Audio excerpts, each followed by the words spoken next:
Hey guys, it's Dee and welcome to my studio.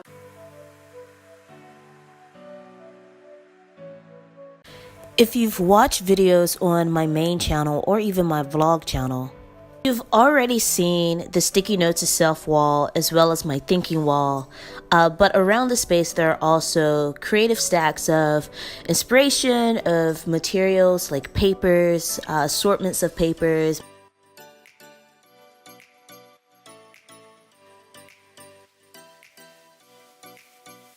my reading library, extra monitors so that when I'm just researching stuff, I can look things up without being on my laptop. I also keep a gratitude altar of all of the things that I've been given that make me appreciative of where I've come. And then my equipment is super important to keep organized so that when I'm on the go, I can just grab it. But here's where the real magic happens, my desk. So check it out.